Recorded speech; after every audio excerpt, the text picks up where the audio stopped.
Olá pessoal, eu sou Imaculada Oliveira, sou professora de Língua Portuguesa e Redação. A gente vai continuar nossas revisões que a gente está fazendo neste projeto do Governo do Estado do Maranhão, através da Secretaria Estadual de Educação, cursinho pré-vestibular, Enem e UEMA. E se vocês quiserem acessar o material das questões que a gente vem corrigindo, é só clicar neste link que vocês vão poder acessar o Word, imprimir e poder estudar de forma mais detalhada todas as questões que a gente vai estar trabalhando nessas revisões. A gente vai continuar a revisão com a questão 79 do Enem 2022, trabalhando com a temática variação linguística, que é um tema muito recorrente nas questões da área de linguagem no Enem, e é algo que a gente precisa verificar como vem sendo cobrado e fazer a nossa revisão com base nos conteúdos que a gente já estudou, que vocês já estudaram, principalmente em toda a etapa das 3 séries do ensino médio. Texto 1. A língua não é uma nomenclatura que se apõe a uma realidade pré-categorizada. Ela é que classifica a realidade. No léxico, percebe-se, de maneira mais imediata, o fato de que a língua condensa as experiências de um dado povo. Então, a gente tem esse texto aqui, um texto bem objetivo, direto, que a gente trata da língua, né? E ele fala que ela não é uma nomenclatura que se apõe a uma realidade pré-categorizada, né? Ela é classificada, ela é que classifica a realidade, né? A língua é parte da nossa cultura. No léxico, ou seja, quando eu falo léxico, são todas as palavras que existem numa determinada língua, no caso aqui na língua portuguesa, né? Todas as que existem, as que podem existir. Percebe-se de maneira mais imediata, né? De maneira mais rápida, o fato de que a língua condensa as experiências de um dado povo. Então, muitas vezes, palavras surgem, são dicionarizadas que às vezes nem existiam antes, mas o povo faz com que essas palavras comecem a serem utilizadas e, com o passar dos anos, a gente vê que podem ser dicionarizadas, né? De fato, serem oficialmente inseridas como pertencente ao léxico de determinada língua. Esse é o texto 1. Vamos para o texto 2. As expressões coloquiais ainda estão impregnadas de discriminação contra os negros. Basta recordar algumas delas, como passar um dia negro, ter um lado negro, ser a ovelha negra da família ou praticar magia negra. Então, o que a gente percebe aqui nesse texto 2? É que o léxico, as palavras, muitas vezes, de forma errônea, né? Elas são verificadas de formas estigmatizadas, principalmente as expressões coloquiais, que são aquelas informais, que são mais utilizadas por grupos específicos no cotidiano, são mais espontâneas, né? E aqui no caso desse texto 2, a gente percebe essas expressões coloquiais como exemplo a questão da discriminação contra os negros. E aí a gente tem determinadas palavras que, de forma direta ou indireta, sinalizam determinada discriminação, né? E aqui a gente tem alguns exemplos, e tudo isso perpassando no léxico de uma determinada língua, né? Então a gente tem essas diversas possibilidades, essas diversas palavras de manifestação, de comunicação por meio das palavras, e todas essas palavras compõem o que a gente chama de léxico de uma determinada língua. O texto 2 exemplifica. O texto 2 é que fala dessas expressões coloquiais e da discriminação contra os negros, né? Então, esse texto 2 exemplifica o que se afirma no texto 1, na medida em que defende a ideia de que as escolhas lexicais são resultantes de um. Então, vocês vão ter que voltar lá no texto 1. O que é defendido aqui nesse texto 1, né? Em relação ao léxico, né? A língua condensa as experiências de um dado povo. Então, o enunciado diz que esse texto 2 exemplifica o que se afirma no texto 1, na medida em que defende a ideia de que as escolhas lexicais são resultantes de um. Então, quando eu faço uma determinada escolha lexical, eu vou usar essa palavra e não aquela. Isso é resultante de quê? Então, isso tem a ver com a variação linguística. Vamos para as alternativas. Letra A. Expediente próprio do sistema linguístico, que nos apresenta diferentes possibilidades para traduzir estados de coisas. Então, é esse que mostra que é isso que resulta o fato da gente fazer determinadas escolhas lexicais. Letra B. Ato inventivo de nomear novas realidades que surgem diante de uma comunidade de falantes de uma língua. Então, são ato inventivo que determinada comunidade de falantes, né, pessoas usam em uma língua? Letra C. Mecanismo de apropriação de formas linguísticas que estão no acervo da formação do idioma nacional. Letra D. Processo de incorporação de preconceitos que são recorrentes na história de uma sociedade. A gente verifica isso com base no texto. Ou letra E. Recurso de expressão marcada pela objetividade que se requer na comunicação diária. Qual seria, então, o gabarito dessa questão, considerando a relação do texto 1, do texto 2, e essa relação que ele fala, né? Defende a ideia de que as escolhas lexicais são resultantes de um. Então, a gente tem que ver o que é que caracteriza essa questão de que ele está chamando de ser resultante. Se a gente for ler as alternativas, fazer a relação entre o texto 1 e o texto 2, nessa perspectiva da variação linguística com o uso desse léxico, a gente vai ver que o gabarito da nossa questão é a letra D, né? Ou seja, o processo de incorporação de preconceitos que são recorrentes na história de uma sociedade. Então, a gente tinha que analisar que o enunciado fala do texto 2, eu exemplificando o que se afirma no texto 1. E o que é que a gente tem no texto 1? O texto 1 vem dizendo que é no léxico, ou seja, que é nessa possibilidade de palavras de uma língua, que se percebe o fato de que a língua condensa as experiências de um dado povo. Então, se a língua condensa uma experiência de um determinado povo, a gente vai ver que as escolhas lexicais são resultantes de processo de incorporação de preconceito, né? Já que a língua condensa isso, então é um processo de incorporação de preconceitos que são recorrentes na história de uma sociedade, né? Então, esse é o nosso gabarito e essa é uma das formas que a gente pode verificar nas questões do Enem a abordagem da variação linguística, né? Por meio de leitura e interpretação de texto. Vamos para a próxima questão. A próxima questão é interpretação de texto informativo do Enem 2021, né? Então, a gente tem aqui como título, né? Até um texto que traz algo assim, bem comum de quando a gente está buscando alguma coisa na internet, quer confirmar alguma coisa, e o próprio site faz essa sinalização para confirmar se é a pessoa mesmo que está fazendo a busca, se é uma pessoa humana. Então, vamos para o título. CAPTCHA, herói ou vilão? Será que é herói ou é vilão? Então, a gente tem esse questionamento como início do texto que a gente vai fazer a leitura. Todas as pessoas que já utilizaram a web para a realização de tarefas como criar perfil em uma rede social, fazer um cadastro em um sistema de comércio eletrônico ou em um portal de notícias, entre tantas outras, já se depararam com o CAPTCHA, né? Então, a gente às vezes vai fazer alguma coisa e aparece lá um ícone para a gente clicar para confirmar se é a pessoa humana, e aí a gente precisa estar fazendo essa verificação, né? Então, é nesse contexto, e aí a gente tem. Esse teste apresenta-se como um conjunto de caracteres que aparecem em imagens distorcidas, conforme figura 1, que a gente vai ver lá no slide seguinte. E que as pessoas precisam decifrar e digitar um campo de formulário. Às vezes vem aquelas palavras, uma palavra menor, outra maior, vem alguma coisa em cima, para meio que a gente tentar saber qual palavra ou número está sendo apresentado nessa imagem. Elas precisam realizar essa tarefa para provar que são seres humanos e não robôs.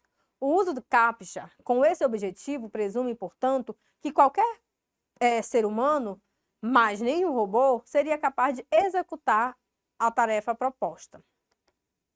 Enem 2021, e a gente tem aqui o texto, né?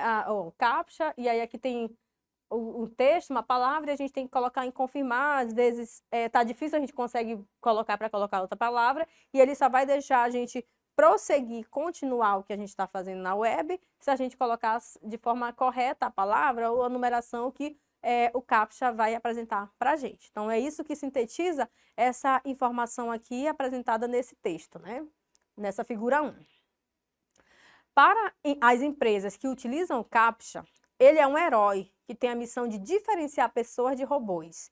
Para as pessoas que precisam passar pelo teste do CAPTCHA para executarem suas tarefas, certamente ele é um vilão, né? Então, a gente tem as duas abordagens aqui apresentando no texto, e aí a gente já vê a relação direta no título, né? Quando ele fala que ele é o herói ou é vilão, né? O título desse texto.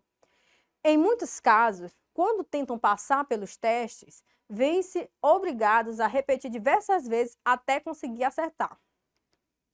Além de problemas com a falta de segurança e da experiência ruim para a maioria das pessoas, Outro fator negativo para o CAPTCHA são as suas barreiras de acessibilidade. Isso representa um grande problema, principalmente para as pessoas que são cegas, têm baixa visão ou dificuldade de aprendizagem, como a dislexia, as quais podem ficar impedidas de realizar importantes tarefas na web. Os efeitos causados pelo surgimento de novas tecnologias podem contribuir positiva ou negativamente para a sociedade. De acordo com o texto, a ferramenta CAPTCHA causa impacto social, por quê? Então, a gente precisa entender que o texto ele apresenta diversas finalidades, né? Então, ele mostra ponto positivo para a empresa que faz o uso disso e pergunta, né? E mostra que pode ser negativo para quem tem que estar passando por essas etapas de verificação. E aí, no final do texto, a gente verifica uma outra questão de ponto negativo mostrado no texto, que é referente a uma barreira de acessibilidade, porque se tem pessoas que têm baixa visão ou outro tipo de dificuldades de fazer essa verificação por meio do CAPTCHA, isso aí pode dificultar e ser um grande problema, né? E aí ele mostra até a questão da dislexia, as quais podem ficar impedidas de realizar importantes tarefas na web. E aí no enunciado a gente percebe, né, que ele pode contribuir positiva ou negativamente. Isso está diretamente relacionado com as diversas apresentações que a gente vê referente a esse recurso no texto que a gente acabou de ler. Então, com base nisso e de acordo com o texto, a ferramenta CAPTCHA causa impacto social por quê? E a gente vai para as alternativas, e sempre que a gente vai para as alternativas, vocês vão pausar o vídeo e vão tentar voltar no texto para ir verificando se aquilo que está informando na alternativa está coerente com o enunciado, e a gente confirma isso onde? Voltando no texto. Letra A. Dificulta o acesso dos usuários a ambientes virtuais. Letra B. Busca a distinção de pessoas e máquinas para a garantia de proteção. Então, será que esse impacto social, será que está relacionado ao impacto social? Letra C. Interfere na utilização de diversos sistemas por pessoas competentes. Letra D. Auxilia no preenchimento de informações em um formulário. E a gente pode pensar, realmente, para a gente poder, muitas vezes, finalizar o preenchimento de informações no formulário, aparece esse CAPTCHA. Então, de alguma forma, ele pode estar auxiliando. Mas será que essa afirmação que está na alternativa D está coerente com o que está sendo solicitado no enunciado? Ou letra E. Resolve problemas de invasão de sistemas por programas automatizados. E aí, qual seria o nosso gabarito? Então, a gente tem que voltar no texto, ver qual a ideia principal que está sendo discutida referente a esse elemento, esse recurso, para a gente poder chegar ao gabarito correto. E se a gente for verificar de forma detalhada, a gente vai ver que das alternativas apresentadas, o nosso gabarito é o quê? É a letra A. Por quê? Porque a ferramenta CAPTCHA causa impacto social, uma vez que dificulta o acesso dos usuários a ambientes virtuais. E várias outras características, mas de todas as alternativas, essa é a que está mais diretamente relacionada com esse impacto social que está sendo verificado aqui no enunciado da questão. Então, a alternativa A é o gabarito da questão.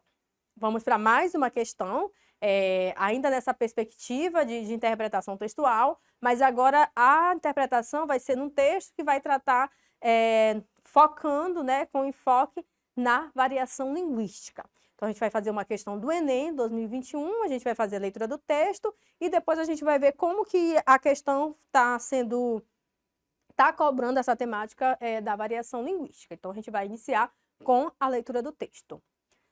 Se a dona se banhou, eu não estava lá. Por Deus, nosso Senhor, eu não olhei sinhá. Estava lá na roça, sou de olhar ninguém. Não tenho mais cobiça, nem enxergo bem. Para que me pôr no tronco? Para que me pôr no tronco? Para que me aleijar? Eu juro a vós me ser, que nunca vi sinhá. Por que talhar meu corpo? Eu não olhei sinhá. Para que vós me ser? Meus olhos vai furar. Eu choro em Iorubá, mas oro por Jesus.